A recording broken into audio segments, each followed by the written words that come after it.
تجھے یہ بیٹھے بٹھائے آخر کیا سوجی شیرو جو تو نے ایسا انتہائی قدم اٹھا لیا؟ ایک بار بھی تو نے یہ نہیں سوچا کہ کس فیملی سے واسطہ ہے تیرا؟ برہان اب اس کے سامنے کھڑا اسے ملامت کر رہا تھا، جبکہ وہ صوفے پر سر جھکائے بیٹھا ہنوز خاموش تھا۔ کیا تھا اس خاموشی کے پیچھے؟ کوئی پچھتاوا، کوئی افسوس یا احساس گناہ؟ میں تجھ سے بات کر رہا ہوں شیرو، ادھر میری طرف دیکھ اور مجھے جواب دے۔ کیوں اس معصوم کی زندگی تو نے یوں برباد کر دی؟ جہاں تک میں تجھے جانتا ہوں شادی لفظ سے ہی تو الرجک تھا۔ پھر ایسا بھی کیا تھا کہ اس بھرے پورے تقریب کو یرغمال بنا کر، جھوٹا نکاح نامہ دکھا کر تو اسے وہاں سے لے گیا؟ برہان کے سوالات ہنوز تھے، پر اس کا چہرہ سپاٹ تھا۔ اندازہ لگانا مشکل تھا کہ اس کے ذہن میں کیا چل رہا ہے اس وقت۔ اگر میں تجھے جانتا نہ ہوتا نا تو ضرور ایک پل کو رک کر سوچ لیتا کہ کہیں تجھے اس سے عشق وشق تو نہیں۔ پاگل ہے کیا؟ میں اور اس سے عشق؟ That must be a joke. اس عرصے میں پہلی بار اس نے منہ کھولا۔ کہاں کی بات کہاں ملا دی تو نے؟ بھلا ایسا کرنے سے کیا ہو جانا تھا؟ کس سے کھیلے ہو تم شیرو؟ اس کی زندگی سے یا اپنے روٹھے ہوئے دل سے؟ برہان کے سوالات سن کر اس کی بے چینی حد سے سوا ہو گئی۔ گھٹن اتنی بڑی کہ وہ کھلی کھڑکی میں جا کھڑا ہوا۔ بارش اب رک چکی تھی۔ بارش کی خوشبو اور ٹھنڈی ہوا نے اسے تازہ دم کیا۔ نظریں دوسری منزل سے نیچے جھکائی تو سامنے ہی وہ پول میں پیر لٹکائے زرش کے ساتھ بیٹھی بے فکری سے ہنستی ہوئی دکھائی دی۔ وہ دلچسپی سے اس کی جانب تکتا چلا گیا۔ بے اختیار ہو کر، بے ساختہ ہی، وہ پہلی بار اسے یوں بے تحاشا ہنستے دیکھ رہا تھا۔ کتنی خوبصورت تھی اس کی ہنسی، بالکل پہلی بارش جیسی، پھولوں پر پڑے شبنمی بوندوں جیسی، آسمان پر دمکتے ستاروں جیسی، یا پھر سمندر کے ان بے اختیار لہروں جیسی۔ وہ بے خود سا ہو کر اسے تکتا جا رہا تھا۔ اسے نہیں معلوم تھا اس منظر میں ایسا کیا تھا۔ اسے اپنے پیچھے مسلسل بولتا ہوا برہان بھی بھول چکا تھا۔ میں کچھ کہہ رہا ہوں تجھ سے۔ برہان نے زچ ہو کر اس کا کندھا ہلایا تو وہ بے اختیار چونکا۔ دونوں لڑکیاں اب وہاں نہیں تھیں۔ ہاں، تم کیا کہہ رہے تھے؟ اس نے پیشانی پر ہاتھ رکھے جیسے یاد کرنا چاہا۔ برہان نے دونوں ہاتھ کمر پر رکھے اسے گھورا۔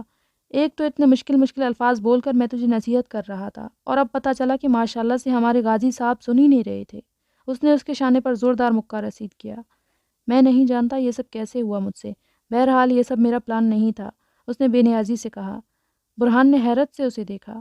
تو اس کی شادی کی تقریب میں پہنچا، تو نے بنا ان کی یا اپنے باپ کی ضد کی پرواہ کیے تقریب کو یرغمال بنایا، تو نے اسے سب کی نظروں سے گرا دیا، اور اب تو کہتا ہے کہ یہ تیرا پلان نہیں تھا۔ غازی، کیا تیرے سینے میں دل کی جگہ آلہ فٹ ہے؟ برہان نے مشکوک نظروں سے اسے دیکھا۔ بکو مت، میں پریشان تھا، نہیں جانتا مجھ سے یہ سب کیسے ہو گیا۔ اس نے صاف انکار کر دیا۔ اور کتنی زندگیاں برباد کرنے کا ارادہ رکھتا ہے تو؟ کسی ایک کو تو بخش دے۔ شکایتی نظروں سے اسے دیکھتے ہوئے برہان نے معنی خیزی سے کہا۔ اس نے تھکی ہوئی سانس برآمد کی۔ بخش دوں گا، فی الحال مجھے اور بھی کام ہے ان عورتوں کی جھنجھٹ کے علاوہ، بے رحمی سے کہتے ہوئے اس نے پھر سے اپنا لیپ ٹاپ اٹھا لیا۔ برہان افسوس سے اسے دیکھتا رہ گیا۔ سارے ارمانوں پر پانی پھیر دیا کمبخت دونوں بہن بھائی نے، میرے برسوں پرانے خواب کو مٹی میں ملا دیا۔ غصہ ساتویں آسمان پر تھا ان کا، سارا کمرہ الٹ پلٹ کر دیا تھا۔ ممی، اب ہم کر بھی کیا سکتے تھے؟ جو ہوا وہ تو کسی کے بھی علم میں نہیں تھا۔ کائنات نے گویا ناک سے مکھی اڑائی۔ جب سے اسے پتہ چلا تھا کہ اردشیر نے مہرماں سے نکاح کر لیا ہے، اس کی اردشیر کو پانے کی رہی صحیح امید بھی اپنی موت آپ مر گئی تھی، اور آج کل تو وہ ویسے ہی اپنے یونیورسٹی فیلو کے ساتھ پائی جاتی تھی۔ اس نے سوچا جب اردشیر اپنی زندگی میں آگے بڑھ گیا ہے اتنا سب ہونے کے بعد، تو وہ خود بھی کیوں نہ آگے بڑھ جائے۔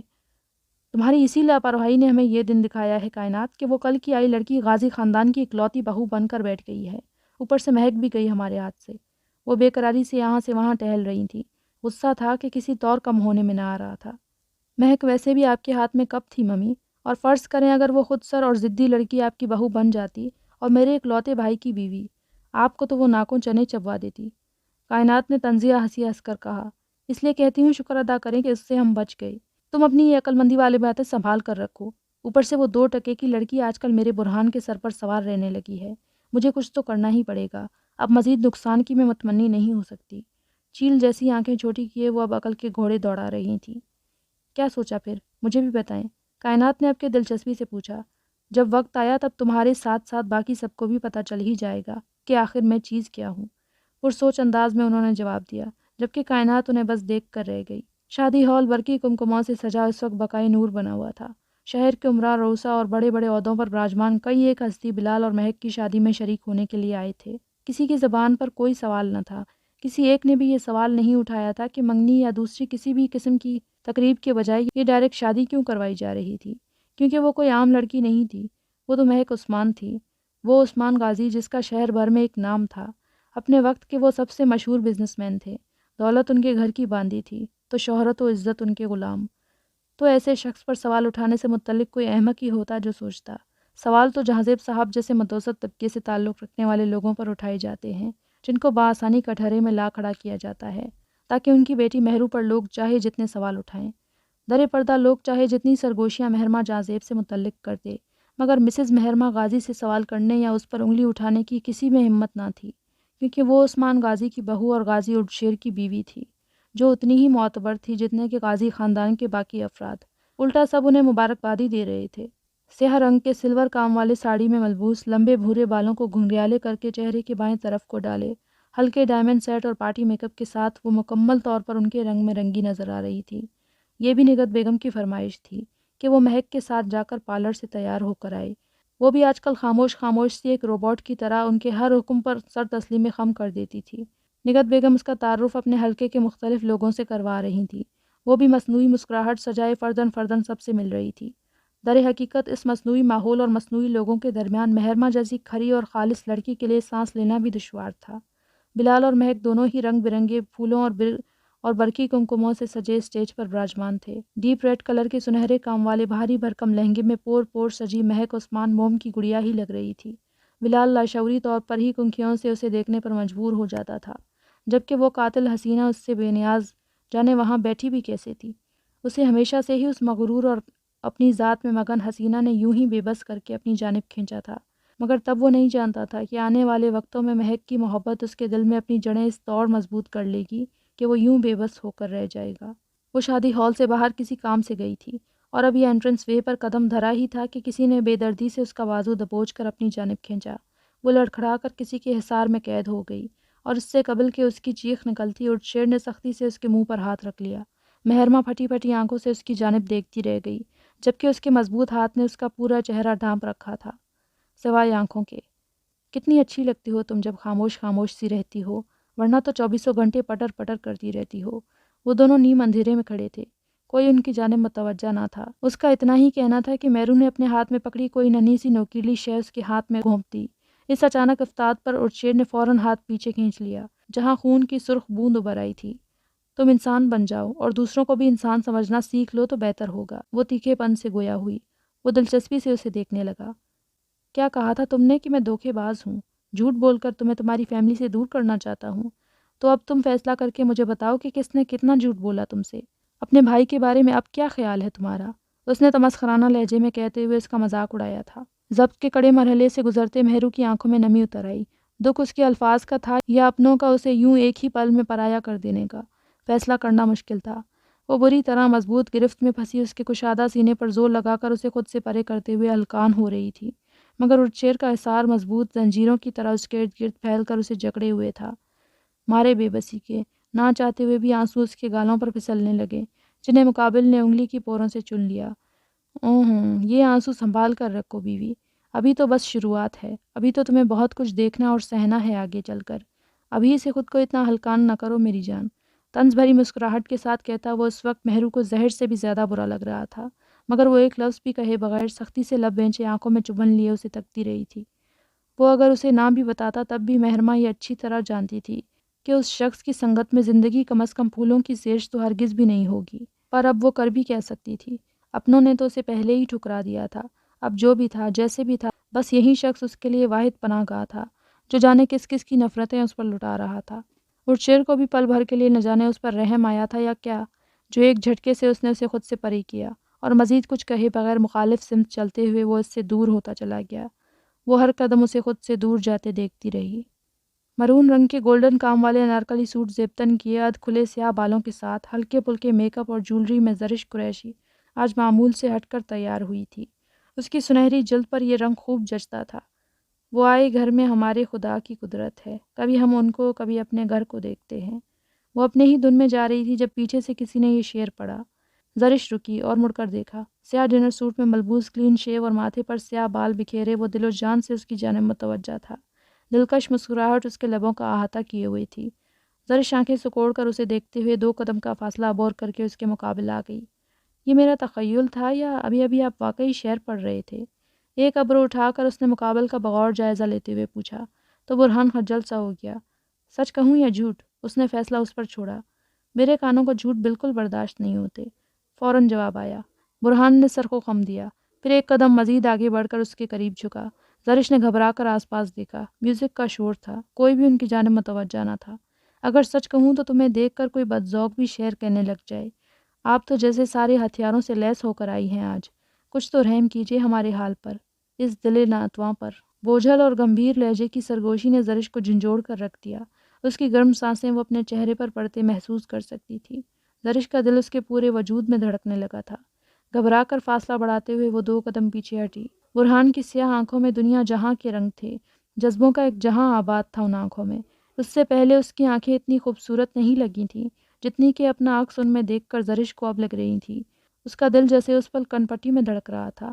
برہان ہنوز جذبے لٹاتی نظروں سے اسے ہی دیکھ رہا تھا، اور اسے ایک پل نے ہی زرش سفیان کی دنیا تہ و بالا کر دی تھی۔ ایک حشر سا اٹھا دیا تھا اسے ایک نظر نے۔ ایک پل میں وہ شخص عام سے خاص بن گیا تھا۔ جب جذبے پاک، سچے اور کھرے ہوتے ہیں تو محبوب کو بالآخر متوجہ کر ہی لیتے ہیں اور اپنے ہونے کا یقین بھی دلا دیتے ہیں۔ برہان کا دل اس کی آنکھوں سے جھلک رہا تھا۔ پھر بھلا یہ کیسے ہو سکتا تھا کہ زرش اس سے پھر بھی انجان رہتی؟ مہرو سب سے الگ تھلگ وہ ایک کرسی پر براجمان تھی جب اس کے پاس ہی افشا بیگم کی بے قرار آواز گونجی۔ مہرو نے اپنے خیالات سے چونک کر دائیں جانب دیکھا تو وہ آنکھوں میں نمی لیے اسے ہی دیکھ رہی تھی۔ کیسی ہو تم؟ اسے اپنی جانب متوجہ دیکھ کر انہوں نے پوچھا۔ مہرمہ نے رخ موڑ لیا۔ آپ سے مطلب؟ اس نے بے رخی سے کہا۔ افشا بیگم کا دل اس کی اس قدر بے رخی پر کٹ کر رہ گیا۔ مہرو تم ایسی تو نہیں تھی، پھر کب سے اتنی بے حس ہو گئی ہو تم؟ انہوں نے دکھ سے کہا تو وہ بیٹھے سے اٹھ کھڑی ہوئی۔ کیا کروں امی، جیسا ماحول ہوگا، جیسے لوگوں کے درمیان رہوں گی، وہیں کچھ تو میرے اندر آئے گا نا۔ بھرائی ہوئی آواز میں کہہ کر اس نے ایک مرتبہ پھر منہ پھیر لیا، گویا اپنے آنسو چھپائے۔ گزرے چند دنوں نے تجھے اتنا بدل دیا؟ وہ حیران تھیں، اس سے کئی زیادہ دکھی۔ یقین جانو ہمیں اس سب سے متعلق کچھ بھی نہیں پتا تھا کہ بلال نے مہک سے نکاح کر رکھا ہے۔ ہمیں تو 1 ہفتہ پہلے ہی بتایا اس نے۔ انہوں نے اس کی ناراضگی کی یہیں وجہ اخذ کی۔ میری فکر مت کیجیے آپ، اکلوتے بیٹے کی شادی ہے آپ کی، اس پر توجہ دیجیے، اور اپنی بہو پر۔ غصے سے کہتے ہوئے پیر پٹک کر وہ وہاں سے چلی گئی۔ وہ افسوس اور دکھ سے اس کی پشت تکتی رہ گئی۔ وہ کافی دنوں سے نوٹ کر رہی تھی، آسمہ بیگم اور فاطمہ بیگم کے درمیان اندر ہی اندر کوئی کھچڑی پک رہی تھی، اور یہ شک اور بھی پکا ہو جاتا تھا جب مریم کو سامنے پا کر وہ دونوں خاموش ہو جاتی تھیں۔ وہ باہر لان میں جھولے پر بیٹھی انہی سوچوں میں گم آسمان پر چمکتے مکمل چاند کو دیکھ رہی تھی جب اسے خود پر کسی کی دہکتی نظریں محسوس ہوئیں۔ نگاہیں موڑ کر دیکھا، سیاہ ٹی شرٹ اور بھورے پینٹ میں رف سے حلیے کے ساتھ وہ بغور اسے ہی دیکھ رہا تھا۔ مریم اس کی نظروں سے خائف ہونے لگی، فوراً نگاہوں کا زاویہ موڑ لیا۔ وہ گہری سانس لے کر پھر چند قدم آگے چلتا ہوا اس کے سامنے آ گیا۔ کیا بات ہے مریم؟ دیکھ رہا ہوں کہ آپ مجھے اگنور کر رہی ہیں یا شاید گریز برت رہی ہیں۔ اگر مجھ سے کوئی غلطی ہوئی ہے تو میں معذرت کرنے کو تیار ہوں۔ اس کے لہجے میں ویسی ہی تھکن تھی جیسے کہ کوئی مسافر میلوں کا سفر طے کر آیا ہو۔ اس کی بات سن کر مریم اسے دیکھنے پر مجبور ہو گئی۔ ایسی کوئی بات نہیں ہے، میری مصروفیت کے باعث شاید آپ کو ایسا لگ رہا ہوگا۔ اس نے نفی کی۔ تو پھر آپ کی آنکھیں آپ کی زبان کا ساتھ کیوں نہیں دے رہیں؟ اس نے اس کا چہرہ پڑھتے ہوئے کہا، جس پر ایک بار پھر وہ نگاہیں چرانے پر مجبور ہو گئی۔ میں سمجھی نہیں آپ کی بات، وہ سر جھکا کر بولی۔ وجاہت نے تھکی تھکی سی سانس کھینچی، پھر گویا ہوا، آپ چاہے جتنی کوشش کر لیں مریم اسے چھپانے کی، پر محبت نہ صرف آشکار ہو جاتی ہے بلکہ اپنا آپ بھی منوا لینے کی طاقت رکھتی ہے۔ بوجھل لہجے میں اس کی زبان سے یہ بات پھسل گئی تھی، یا وہ ٹھان کر آیا تھا کہ آج اسے حال دل کہنا ہے۔ اس کی بات پر مریم نے جھٹکے سے سر اٹھا کر بے یقینی سے اس کی جانب دیکھا۔ کانچ سی سبز آنکھیں گواہی دے رہی تھیں کہ وہ کس قدر سنجیدہ ہے۔ مریم کوئی جواب دیے بغیر گھبرا کر جانے کے لیے اٹھ کھڑی ہوئی۔ رکو مریم، آخر کب تک یوں بھاگو گی؟ جو شخص محبت سے دامن چھڑا کر ایک بار بھاگتا ہے نا، تو محبت اس سے اتنی دور چلی جاتی ہے کہ پھر کبھی اس کے دل پر دوبارہ دستک نہیں دیتی۔ اس کی بات پر اس کے قدم زنجیر ہوئے۔ وہ اپنے قدموں پر کھڑی رہی۔ مڑ کر اس نے ایک بار بھی وجاہت کو دیکھنے کی غلطی نہیں کی، کیونکہ وہ جانتی تھی کہ اگر ایک بار اس نے مڑ کر اس کی طرف دیکھ لیا تو وہ ہار جائے گی، اور یہی تو وہ نہیں چاہتی تھی۔ یہ اس کی انا نہیں تھی، یہ اس کی مجبوری تھی، جس سے قطع نظر وہ مزید کہہ رہا تھا، میں وجاہت خان آفریدی آج ان ہواؤں کو، ستاروں سے بھرے اس آسمان کو، تمہارے پیروں سے جو لپٹی ہے اس زمین کو، اس اکلوتے چاند کو گواہ بنا کر آج تم سے یہ بات کہتا ہوں کہ مریم عبداللہ، ہاں مجھے تم سے محبت ہے۔ میری زندگی میں آنے والی تم پہلی عورت ہو، میں یہ نہیں کہہ سکتا، مگر صرف تم ہی آخری رہو گی۔ اس بات کی حقیقت میں کبھی شک مت کرنا۔ میں جانتا ہوں تمہارا جواب بھی تم ٹھکرا دو گی، یہ مجھے معلوم ہے، مگر محبت اپنے محبوب کی ہمارے پاس امانت ہوتی ہے، اور امانت کسی بھی حال میں اس کے حقدار کو پہنچانا ہی ہوتا ہے۔ اس کی ایک ایک بات اس کے دل سے نکل رہی تھی اور مریم کے گرد ایسا سحر باندھ رہی تھی کہ وہ خواہش رکھنے کے باوجود بھی اسے انسنا نہیں کر پا رہی تھی۔ آپ جانتے ہیں نا میری حقیقت، اس کے باوجود بھی یہ سب، اس کے آگے اس سے کچھ بولا ہی نہ گیا۔ اس کے حلق میں آنسوؤں کا گولا سا اٹک گیا تھا۔ یہ محبت تمہاری حقیقت کی محتاج نہیں ہے مریم، اس میں اتنی گنجائش ہے کہ محبوب کا ہر راز، ہر عیب، ہر کمی دفن ہو جایا کرتی ہے۔ تمہاری سچائی تو اب پتہ چلی ہے، جبکہ یہ محبت تو روز اول سے تھی مجھے تم سے، اور ہر گزرتے وقت کے ساتھ اور بھی گہری ہوتی چلی گئی۔ میں نے تمہیں اپنا اظہار، اپنا دل سونپ دیا ہے مریم عبداللہ، چاہو تو اسے قبولیت بخش دو، چاہو تو پیروں تلے روند کر چلی جاؤ، مگر اس محبت کو اب کوئی نہیں بدل سکتا، نہ تم نہ میں، کیونکہ یہ ہو گئی ہے مریم، یہ بس ہو گئی ہے۔ کہتے ہوئے وہ وہاں سے نکلتا چلا گیا، جبکہ وہ ہنوز سحر زدہ سی وہیں کھڑی جیسے برف کا مجسمہ بن گئی تھی۔ اس کے ایک ایک لفظ میں سچائی تھی، اس کا اظہار اٹل تھا۔ شادی کی تقریب رات گئے تک چلتی رہی۔